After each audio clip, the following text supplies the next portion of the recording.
This program was brought to you by AJ Longo and Associates.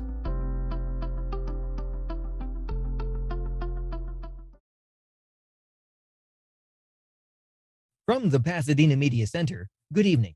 I'm Joe Carbonetta, and this is Arroyo Live. This program is produced by Pasadena Media to help enrich our community through informative and meaningful conversation. Pasadena Media is celebrating 38 years serving the community of Pasadena, providing municipal and public programming. Remember, you can share your comments with us anytime at arroyolive@pasadenamedia.org. In 1888, zoology professor Charles Holder, originally from Massachusetts, became the principal founder of the Valley Hunt Social Club located in Pasadena, California.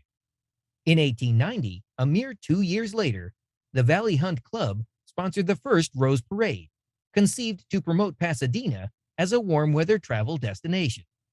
The Tournament of Roses became a separate association in 1895, continuing the tradition of hosting a parade to lift spirits from the gloom of winter on January 1st of every new year. There have only been 4 exceptions. The parade was canceled in 1942, 1943, and 1945 because of World War II, and it was also canceled in 2021 due to the COVID-19 pandemic. 2022 will bring the return of the Tournament of Roses parade, but preparing for an estimated 700,000 spectators and visitors to the city of Pasadena requires a year of preparation, made even more challenging as the pandemic isn't over. Tonight, I talk with this year's president of Pasadena's Tournament of Roses Association about the preparations, expectations, and concerns regarding the 2022 Tournament of Roses parade. Please join me for tonight's edition of Arroyo Live.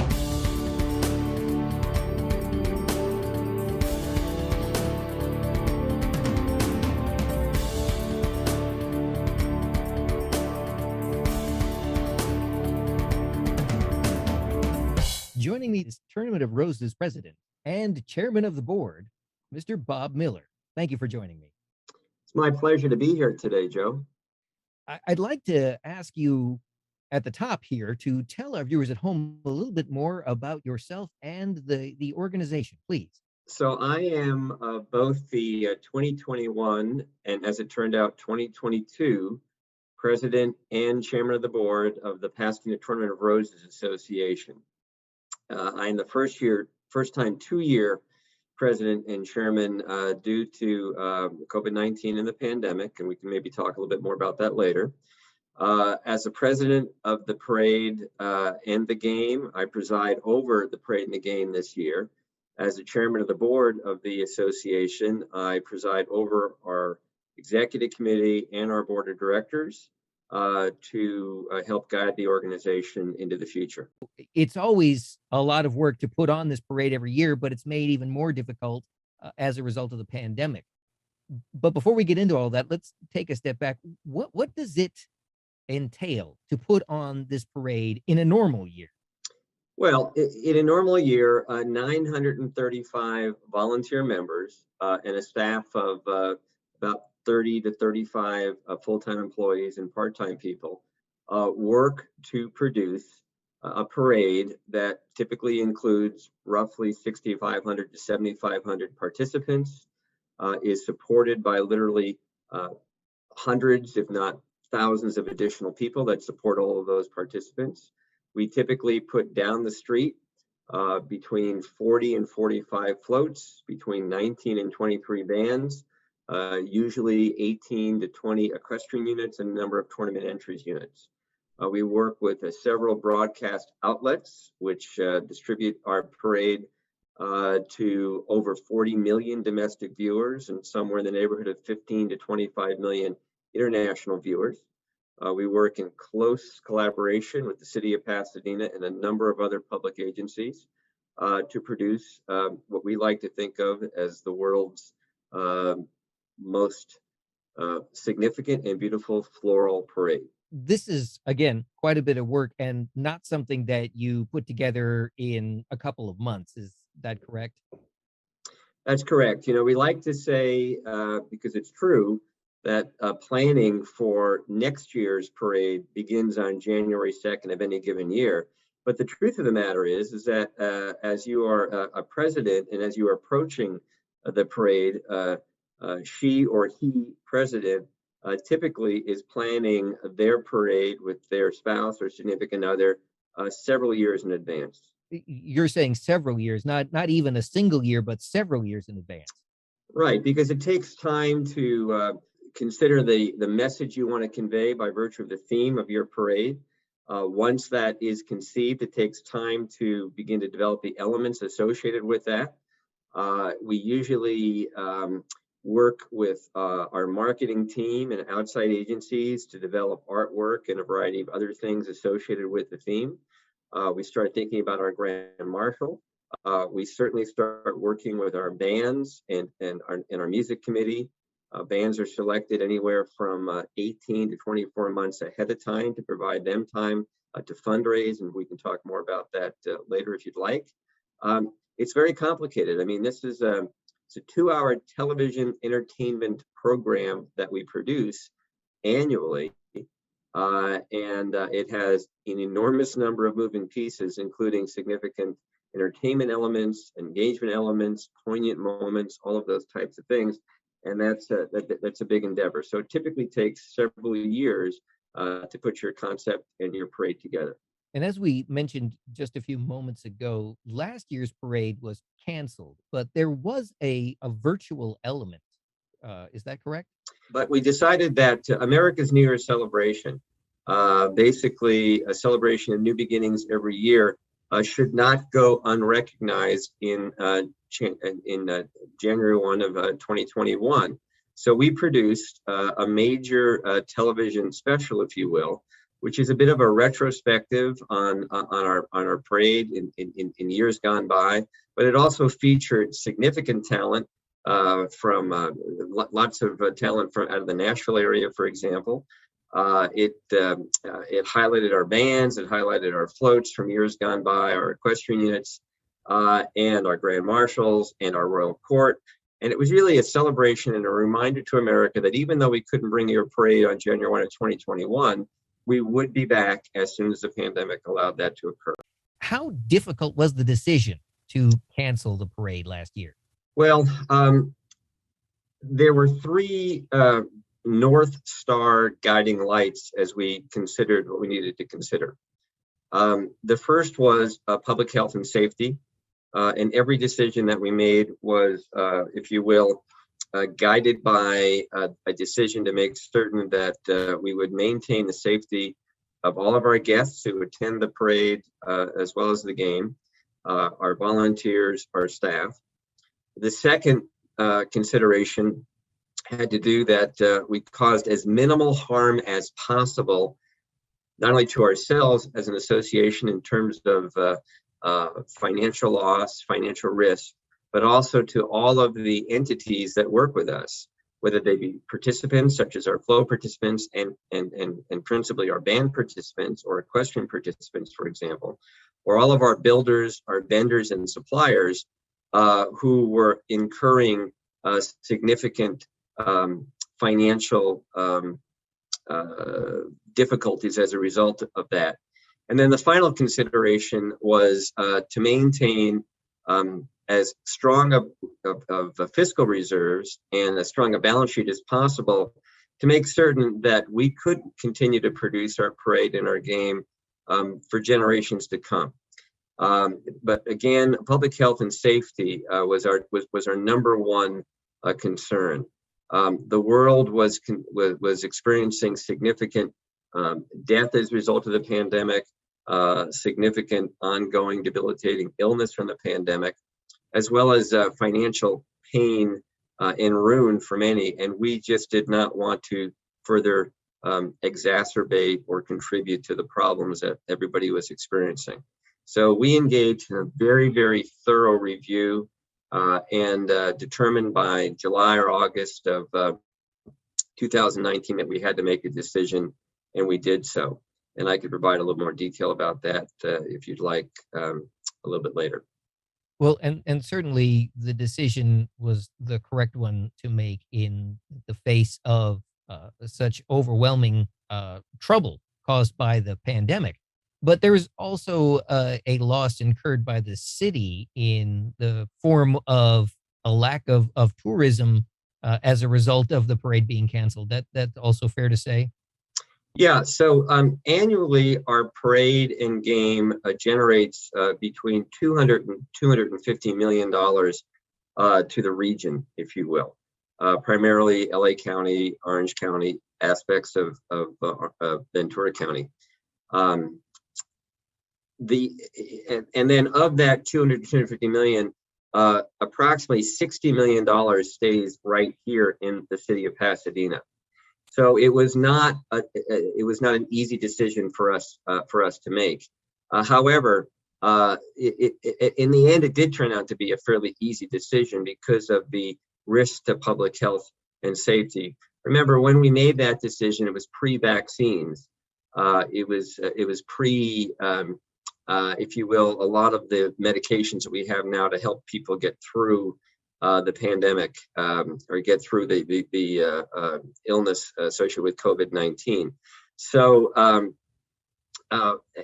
what we did as we were zeroing in on our decision, David Eads and I, David is our chief executive officer. In my background is higher education. My doctorate it relates to business and public administration. And when we talked about this, I suggested to David, and David agreed that we needed to commission the help of public health experts, epidemiologists, public health and safety people. So we landed on a decision to reach out and engage the services of the USC Keck School of Medicine to bring together a number of well-known public health experts, doctors, epidemiologists, as I've said, and others, and commission a report or a study, if you will, on what the likelihood was of the status of the pandemic January 1 of 2020. They did do that. They reached out to well over 100 public health and safety folks from across our region, did a lot of surveys, had focus group discussions and what have you.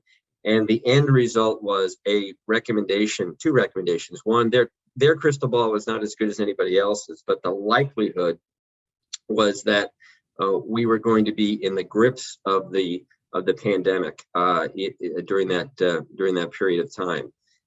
And their recommendation was that we not have the parade that year because of the risk to public health and safety. So armed with that document and that information, we went to our executive committee, and our recommendation was that as painful as it was going to be economically, we could not and would not recommend putting at risk public health and safety. So that was the decision of our executive committee. Well, 2022 will bring the return of the Rose Parade. When was the decision made to go ahead with a parade this coming New Year's Day? So we essentially used the same timeline.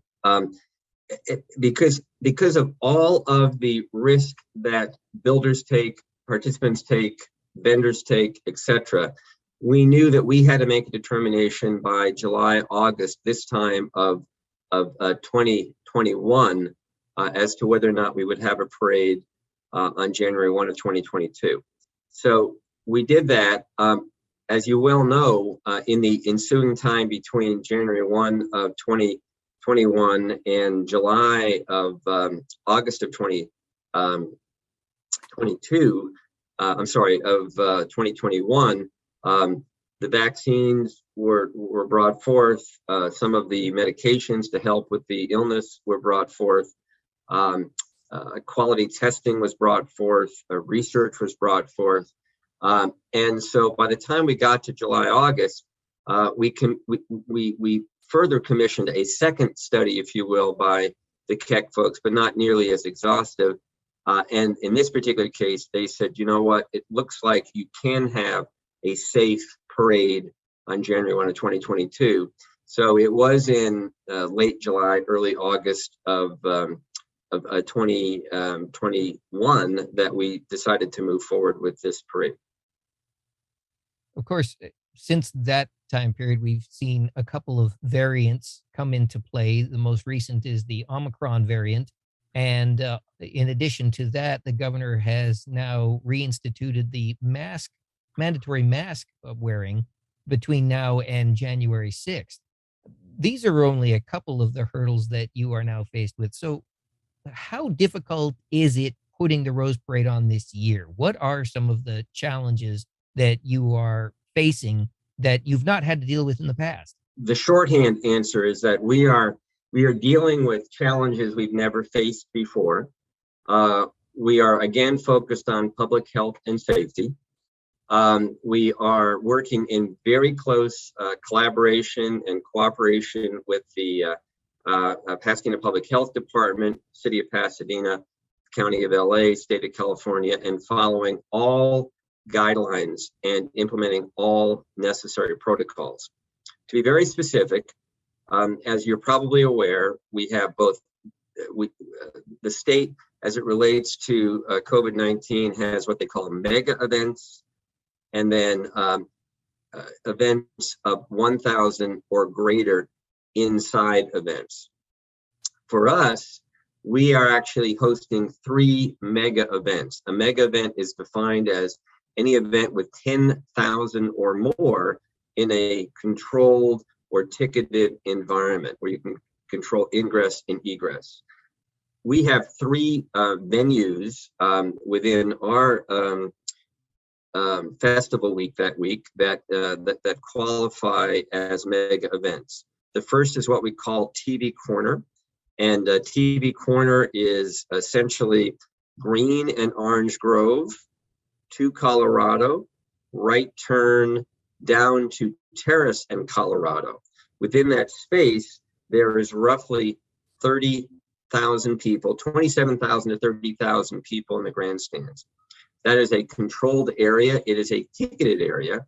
So we will be required, as any other venue is that is a mega event, to require that all people within that TV Corner space be either vaccinated or have a negative COVID test within 72 hours of the event that they are at. So this would be 72 hours prior to January 1 of 2022. Our volunteers will be checking everybody who comes into that area, and they all will have tickets, and we will be checking them all for vaccinations and or a negative 72-hour COVID test. As far as parade participants are concerned, all of our participants, which is roughly this year in the 6,000 to 6,500 area or number of people, will be required to wear masks up until the step-off point into the parade, and then at the end of the parade, they can take their masks off at that point. At the end of the parade, they are required to put the masks back on. In addition to that, we will require, if you will, that everyone who is viewing our parade within that TV area, that they wear masks, and hopefully they will do that. But at least we know that they will all be vaccinated or have negative 72-hour tests before they're in that area. We've worked very closely with the City of Pasadena Public Health. They are very happy with the protocols we put into place. The second major parade event that it also qualifies as a mega event is our what we now call Float Fest, more commonly referred to as Post Parade. In Post Parade, there can be anywhere from 60,000 to 100,000 people over a day and a half, 2.5 day period. This year, it's a day and a half. And all the same protocols I just described for our TV Corner area will exist in Post Parade, and we will be acting accordingly. And of course, the third and final venue is the Rose Bowl itself, 92,000 people, give or take. As you're well aware, I'm sure, it's the Utah Utes against the Ohio State Buckeyes. It is going to be, it is a very hot ticket. We fully expect a full bowl, and 3/4 of the state of Utah will be in our bowl, we expect, and we're very excited about that. The Rose Parade, and perhaps to a slightly lesser extent, the Rose Bowl game, are sometimes referred to, among other things, as America's New Year's Day celebration. And that might be considered a nod to the fact that it is certainly an event that attracts people from all across the country and indeed from around the world. With that in mind, and especially considering the pandemic is still a factor and we are seeing new variants appearing, Omicron again being the most recent, is there any concern from the city or residents within the city about the parade taking place and the influx of people from outside the state? The city and we have worked, and when I say the city, I mean the Department of Health primarily. We've worked very closely with Dr. Go and her team and developed protocols that the city is very comfortable with and very pleased with. From the beginning, we knew that our parade, in a healthy year, brings 700 to 800,000 people a year to our community, from often throughout the U.S. and also internationally. The vast majority, though, really come from the California region. So we knew that we had an obligation to do what we needed to do to keep people as safe as possible and to follow the protocols of the city. We also knew that the local merchants, as you mentioned earlier, as well as the city, was concerned that the economic engine that is the Tournament of Roses parade and game continue. So we worked again very closely with all concerned, and again follow the protocols very, very closely. We have a document that we call "Know Before You Go," which sets forth the very specific COVID-19 requirements for our Rose Parade, our Rose Bowl game, and our Float Fest. And that document it goes out to goes to everybody who is within our ticketed areas that we can have control over. So yes, there were concerns, but I think we've been incredibly responsible about doing what we can do. And frankly, I think we are kind of a role model for the industry, what we call the festival event industry, for what's happening here in Pasadena. Well, you mentioned that in a healthy year, your expectations are between 700 and 800,000 visitors and spectators for the parade. Do you have any indication that those numbers might be reduced this year as a result of the pandemic, or are you expecting to see the same amount or even greater? Well, again, that's one of those crystal ball questions, right? We know, for example, on the game side, that the combination of the Utah Utes and the Ohio State Buckeyes is a very, very hot ticket. So we fully expect that there will be a full Rose Bowl. On the parade side, every indication is, from what we hear from people, is that they are very excited to have that tradition, that Pasadena tradition back, and to come and watch our parade and to line our streets. That being said, who knows? All I know is that we have produced an amazing parade this year. You referenced America's New Year celebration. We are America's New Year celebration. We celebrate new beginnings every January 1. This year, our parade and our theme is celebrating healthy new beginnings. And so to the extent that people are ready to come out and kick off their new year with our parade, they'll come. So whether that means that we'll have our typical 700, 800,000, or we'll have 400,000 or 300,000 or 10 people, I don't know. I just know we're going to have a heck of a parade this year, and we're excited about it. Will we see a normal parade, or is this going to be a modified parade? And I'm wondering if you can tell us a little bit about what we can expect to see in this year's parade. Well, first of all, to answer your question quickly, you're going to see a normal parade, but you're going to see an enhanced normal parade. Our theme this year is Dream, Believe, Achieve, was the same theme for 2021, and we rolled it over for 2022. And if you will, the basis of the theme, if you have a dream and you believe in your abilities, you can achieve just about anything. And specifically, our theme is a celebration of education. I've spent my career in higher education, particularly or primarily community colleges. And when my wife, Barbara, and I were thinking about a theme, and based upon my 42, 43 years of full-time work in that area and my continuing work in some of the consulting stuff that I do, we wanted to use the theme to basically celebrate education and celebrate what it has meant to everyone. So specifically, I like to think about it as education is a great equalizer. Education is the single greatest determiner of social and economic mobility. And in my career in particular, I focused, and I'm proud to say the California Community Colleges have focused on accessible, equitable, and inclusive education, as has K-12. So we're focusing on education, so you're going to see a number of floats that follow on that theme. In addition to that, because of the pandemic, our parade and our theme is also a celebration of science and scientists. Without the scientists who created the vaccines, we wouldn't have a parade, we wouldn't have a game this year. So it's a significant nod to them. It's also a significant nod to healthcare professionals, first responders, essential workers. These are the folks who helped us get through the worst of the pandemic and continue to do so to this day. They are the true heroes who answered the call, and they embody the theme, dream, believe, achieve. So you're going to see a parade that is full of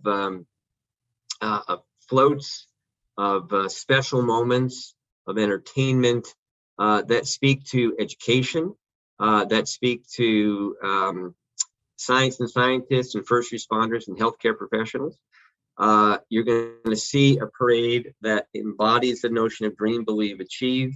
There's a great deal of entertainment. There's some poignant moments relative to strength, perseverance, resilience, which is really what this is all about in many respects. And you are going to feel very good about America, about our great country and the people who live within our country, and really, frankly, about the world and how the world has persevered through this difficult time. Well, a moment ago, we were talking about the attendees for the parade and the COVID protocols that they will have to follow in order to be in attendance at the parade. But what about the participants? Are they having to go through testing and all of the COVID protocols as well? And how do you choreograph that dance?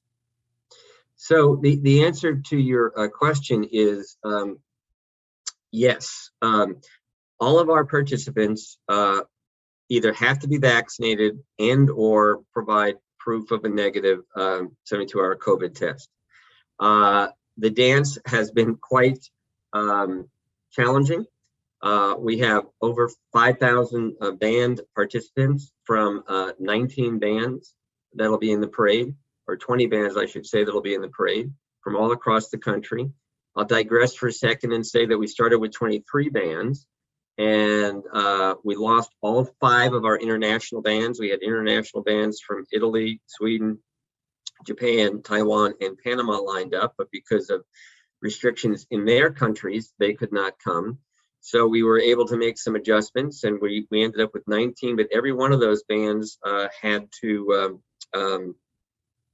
basically be vaccinated, if you will, and or provide the negative test. At the latest count, I believe we're up to 87% of all of our band members are vaccinated right now, and we're hopeful that by the time January 1 comes that they will all be vaccinated, but to the extent they're not, we will require the COVID testing, and if they if they have COVID, then they will not come with their groups. If they actually if they test here and they're negative, then they will have to quarantine for 10 days, etc.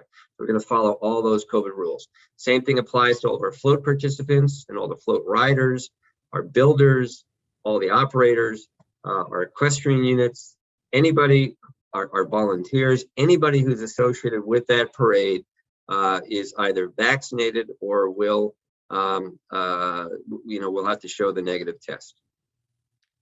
Are there contingency plans or perhaps contingency bans in place in the event that a group is unable to attend because of a last minute positive test? I mean, we all know about the best laid plans and how no matter how hard you try, things tend to happen.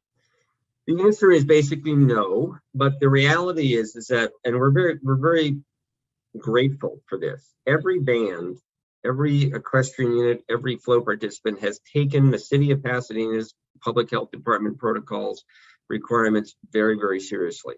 So although it's obviously possible that a certain number of participants, individual participants within a unit may not be able to participate, in all likelihood, every unit that is currently in our parade will be able to participate. They all have their own contingency plans. They're keeping like groups together and groups that should not mingle within their own groups apart from each other. So so the whole unit doesn't go down, if you will, as a result of a COVID infection. Mostly, I'm very appreciative and grateful to all of our parade participating units for taking this as seriously as they do, including, by the way, and I should have mentioned this earlier, PUSD. We have quite the tribute to Pasadena Unified School District representing our K-12 contingent, and they too have taken this very, very seriously, and as everyone has. I mean, it's just great to see. Were there lessons learned from watching Japan in the Olympics recently? Well, the answer is yes and no. The answer, whether it was Macy's or any one of them, we observed. In fact, we had a couple of our executive committee members at the Macy's parade, and they were keeping a very close eye on, if you will, the protocols that Macy's put into effect, and came back and reported those, but also reported that, we've done a very good job of doing the best we can to assure public health and safety. And so the answer to your question really is yes and no. We paid attention, but looking at what we've been doing through our liaison and planning group, working with the city, working with other public safety entities, working with local health officials, etc. We've got our act together pretty well. And so if anything, folks are looking at us. Well, let's talk a little bit more about the parade. Earlier on, you were discussing fundraising and other issues, and I'd like to address those in a few minutes too. But to move on to something a little more lighthearted for a moment, can you tell us about this year's Grand Marshal? Yeah, so we are very, very excited to welcome to our parade as our Grand Marshal, LeVar Burton. LeVar, again, epitomizes the theme Dream, Believe, Achieve. LeVar was raised very modestly, primarily by his mother.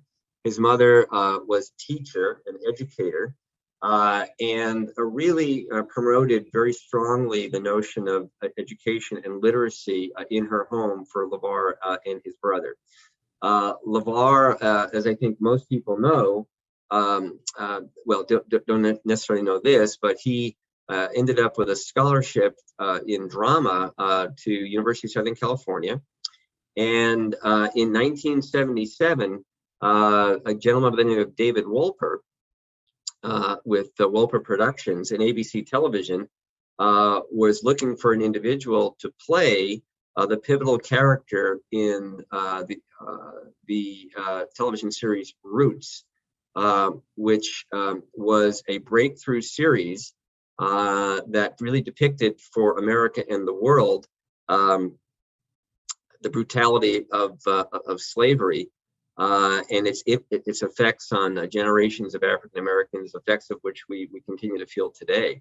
130 million people watched that series, and LeVar, as everyone knows, got his, if you will, his breakthrough career role as Kunta Kinte in that acclaimed ABC television miniseries.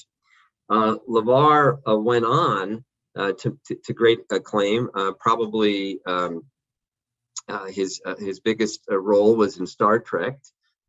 But we also know LeVar as the executive producer and host of the acclaimed children's television series Reading Rainbow, which, as I think most people know, continues to be about teaching kids how to read and literacy and the like, and to effectively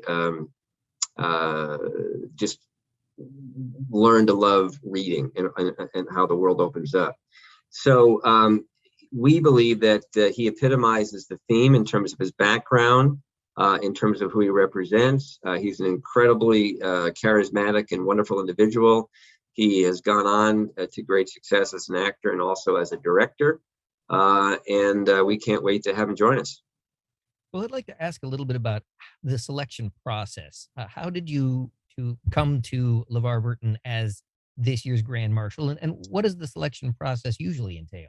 Well, we always like to find a Grand Marshal who we believe fits the theme. And when LeVar's name came up among many names, it was sort of an instantaneous, oh yeah, we get that. The Reading Rainbow connection, his Kunta Kinte, his roots connection, his breakthrough, the manner in which he is a role model, if you will, for so many, his perspective on life, his emphasis on reading and literacy, the podcast that he has now where he actually reads adult themed books, if you will. He has many new projects coming out. It really had nothing to do with his Jeopardy, the whole Jeopardy thing that he was involved in. But he did find new acclaim and new attention as a result of that. And he was just the right man at the right time. So we were fortunate that LeVar was available to do this. It's not as easy as some might think to find Grand Marshals for a variety of reasons. Some have to do with security. Some have to do with their own lives and their plans for the holidays. Some have to do with their schedules. But it turned out that all the dots aligned, if you will, and not only was LeVar available, but he was incredibly enthusiastic about being our Grand Marshal and will involve himself in many of our events this year. He sounds like a fantastic selection and definitely personifies the theme of this year's parade. So I'm sure everyone will be looking forward to seeing him. Speaking of the parade, again, we did mention that the previous year's parade had been canceled. Will any of the groups that were scheduled to participate in last year's parade be in attendance this year? Were they offered the opportunity to come back? Yeah, so the shorthand answer to that is all of the units that were in last year's parade were re-invited to come back this year. And in almost every instance, they did so. In fact, all of our international bands that were originally selected for the 2021 parade, re-invited for the 2022 parade, and as I mentioned, are not able to participate in 2022, are re-invited for 2023. And every indication is that they will come back. So I'm excited to say that our parade is renowned and loved around the world, and all of our participants who were in 2021 are back in 2022, and those who can't be in 2022 or they want to be back in 2023. Well, at the top of our discussion, you alluded to fundraising and volunteerism as being important aspects of the parade. So I'd like to talk a little bit about those as well. How important are the volunteers to putting on this parade every year? Well, our 935 volunteers are absolutely, we couldn't do it without them. In fact, if anybody wanted to start the Tournament of Roses in 2022, it would be very, very difficult because the world has changed quite a bit. We're very, very fortunate that our parade, we're very fortunate that our members dedicate the hours and time that they do in support of what I call the world's most interesting hobby. There are 31 operating committees within our association. Every one of them require a great deal of time. Collectively, our 935 volunteers invest well over 80,000 hours of volunteer hours a year in order to produce this parade. We are an incredibly diverse group of people. Gender-wise, we are diverse. From a racial point of view, we are diverse. Age-wise, we are diverse. Our makeups are changing. The level of our community engagement has increased dramatically, and our volunteers are the backbone for all of this. So we're much more than just a parade and a game. And how do people go about becoming involved if they want to volunteer their time, especially since I'm certain that there are probably more protocols to go through in the wake of the pandemic? So of our 935 members, on a typical year, we will turn over 45 to 55 people. And these people either age out in terms of our mandatory retirement age, which right now is 68, or life circumstances, job relocations, pressures of being parents, employment needs, what have you, result in that 45 to 55. Membership is open to anyone who lives and or works within 25 miles of Pasadena City Hall. We encourage people to apply year-round. Our primary period of recruitment, if you will, is January, February, March. We have prospective member receptions. People come, we present to them what the opportunities are to be a member of the tournament, what the requirements are. And every year I'm proud to say that we get usually 50 to 75, sometimes 100 people who are interested in becoming a member of our association.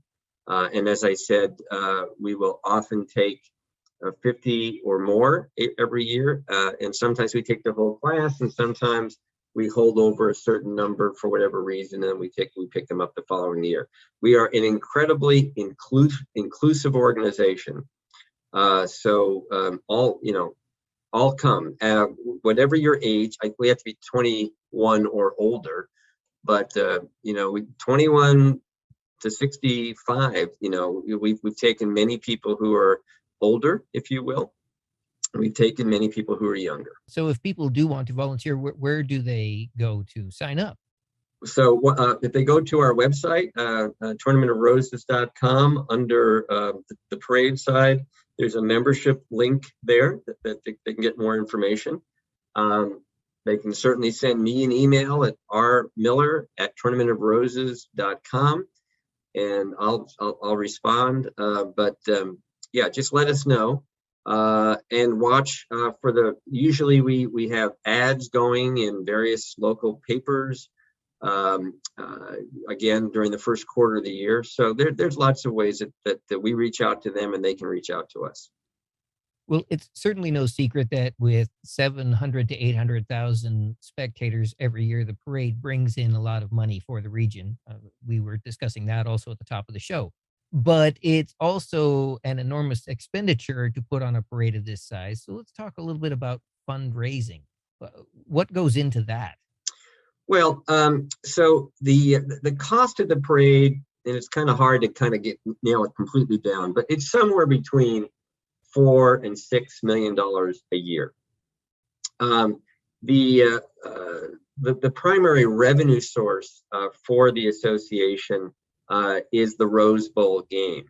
The vast amount of the money that is raised from the Rose Bowl game goes back to our two conferences who play in the game every year.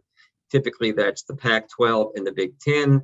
The largest sum of the distribution of funds goes to each one of those conferences equally.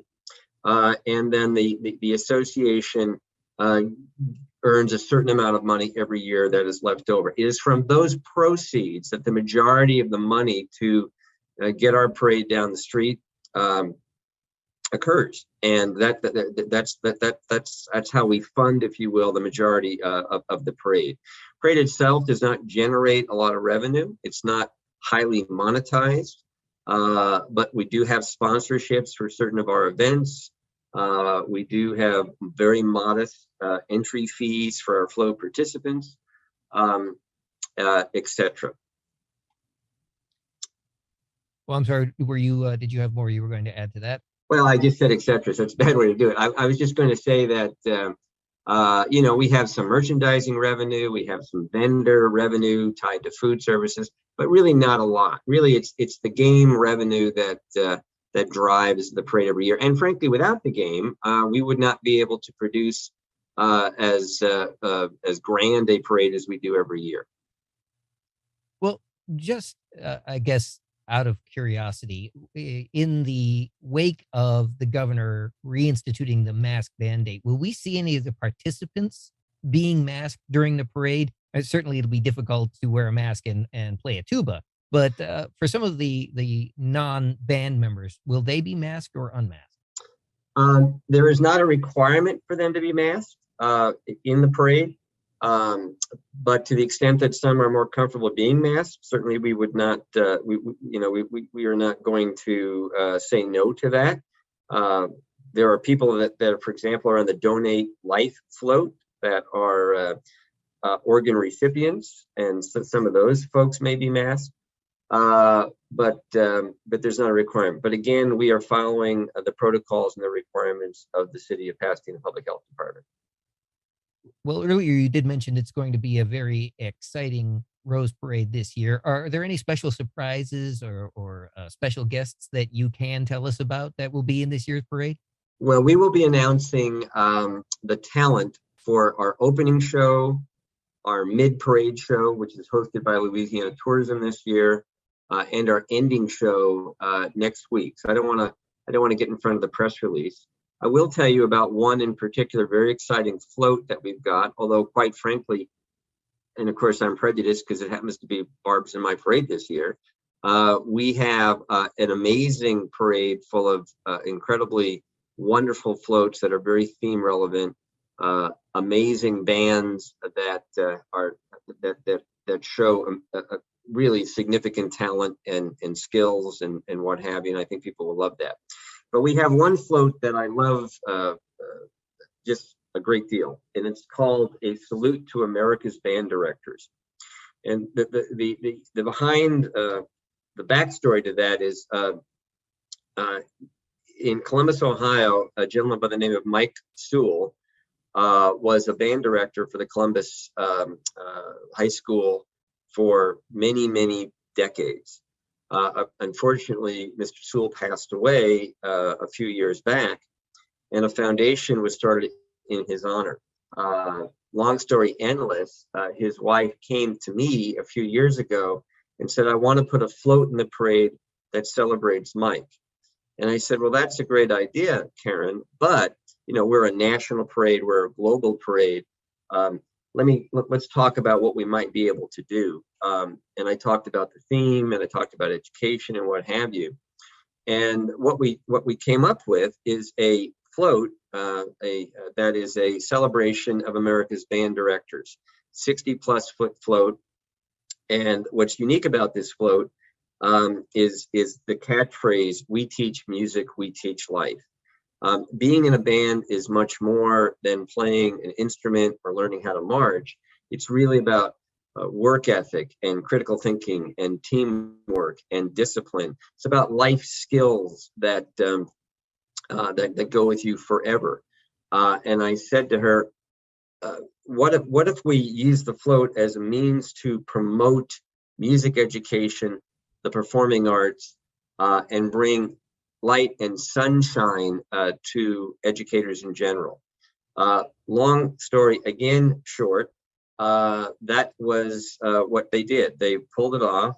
They have a massive float, And with that float, for the first time in the history of our parade, will be a band of 275 retired and current band directors from every state in the country, including Mexico. So imagine, if you will, this incredible float with these 275 band directors, both in front of and behind the float. It's a true celebration of music educators, music education, performing arts, and education in general. And it's going to be a spectacular float. Beyond that, we have several floats that celebrate science and scientists, first responders, healthcare professionals, several others that celebrate literacy and education. We have a very poignant moment with floats that, or with a presentation that includes a real tribute to America's strength, resilience, perseverance, etc. We have the Golden Knights parachute team this year, and lots of other surprises. Well, and with that, you may have already answered my next question, but I will go ahead and ask it anyway. What is your favorite part of the Rose Parade? You know, that's like asking you who's your favorite child, right? Who's your favorite grandchild? We now have 4 wonderful grandchildren. You know, I think that my favorite part about the Rose Parade is bringing it to America every year, bringing the magic, the wonder, a celebration of new beginnings, in this case, a celebration of healthy new beginnings, of basically, in this year in particular, you know, coming out of the darkness and back into the light, returning a bit of normalcy to our world. This security, there are millions of people who wake up every New Year's morning, and the first thing they do is they turn on our Rose Parade, because it's what they do. Particularly, it's what they do in Middle America, in the Southeast, in the East, in the Midwest. That's what they do. It's part of their routine. And then several hours later, 2 o'clock Eastern, or 2 o'clock our time, 5 o'clock Eastern, they turn on our Rose Bowl. They spend the day with Pasadena. All right. So we are that warm, comforting blanket, and we're back. So as a 38-year member of the association, I have been so proud and so honored to be part of that over the decades. And that's why our 935 members do what they do. It's because we are a gift to America. We are a gift to the world. So that's my favorite part about the parade. It is the parade. Well, as you mentioned at the top of the show, you have had the rare honor of being the first president to oversee 2 years consecutively. And you're also one of the few to oversee a parade returning from a previous year's cancellation. Is it going to be hard to say goodbye to that role after this is over? Will it be difficult to sort of step back from the limelight and see someone else take over? Well, I retired in December 30th of 2019 to be president for 1 year because I knew it was going to take a lot of time. As it turned out, I turned into the only 2-year president of the association due to the pandemic. So to answer your question, it's always hard to turn over the reins of something that you've been so heavily involved in. But our process is such that we work very closely as an executive committee. So I am ready to turn the reins over to Amy Wainscott, who is our current executive vice president, who will be an incredible president for our association, and then move on. I will actually be past president for 1 year, chair the football committee, and actually have the opportunity to go forward for another 3 or 4 years after that. So it's not the end. I've got plenty to do in my post tournament life, and look forward to that. Are there things on the horizon to be looking for as far as the Rose Parade, the evolution of the parade? Are there things that you're aware of or know of in planning in years to come? Well, every 3 to 5 years, we engage in a very extensive strategic planning process. And it turns out that this year, January through June, we are going to be doing the same thing. So we're always evolving. We're always considering the needs of our community. We're always considering the needs of our parade. We're always, we've been faced with the realities of new content distribution channels. and how we distribute our content. We have, like the rest of the world, we are adjusting to the needs of society, both locally, nationally, and internationally. So that will be part of our planning process as we go forward. We haven't talked much about the Royal Court, but we will continue to look at our Royal Court process and how that is evolving. I am very proud to say that we have an amazing court this year of a rich cultural tapestry of individuals. So it's an exciting time. As I like to say, the executive committee, we sort of run in every 10-year cycles of people. We're constantly evolving. The organization, this is our 133rd Rose Parade, our 108th Rose Bowl, our 103rd Rose Court. And all those things constantly evolve and constantly have challenges and great highs and some lows and what have you. But we've been around 133 years and we'll be around for another 133 years. And that takes constant planning and self reflection, if you will. And we're good at that. So we're going to continue to do that. One final question as we're just about to run out of time. After doing all of this work for the past several years, getting this parade ready to go, will you sit back and watch it on January 1st, or are you going to sleep in? Well, so we're in the parade on January 1st. So what I like to say, jokingly say, is that this is going to be the greatest parade I never saw, because my wife and I, our son and daughter-in-law and their 2 kids, our daughter and son-in-law and their 2 kids, and my soon-to-be 92-year-old mom will be in the parade. In the president's vehicle, a 1959 Crown Victoria fire truck. So at some point we'll watch the replay, but we will be traveling down the 5.5-mile route and savoring every moment and enjoying the experience. And in my case, the culmination of a 38-year career in the Tournament of Roses. And with that, I'm afraid we have reached the end of our time this evening. Tournament of Roses President, Mr. Bob Miller, thank you so much for joining me this evening. I know you have a very, very busy schedule, especially as we're in the closing moments before the parade. So again, thank you for taking time and sharing your insights on this. It's my sincere pleasure, Joe. Thank you to Pasadena Media, and thank you to all who took the time to view this program. And for those of you at home who are watching, if there are topics you would like to see addressed on this program, you can email them to arroyolive@pasadenamedia.org, and we may include them in a future broadcast. Until next time, this has been Arroyo Live. I'm Joe Carbonetta. Thank you for watching, and good night.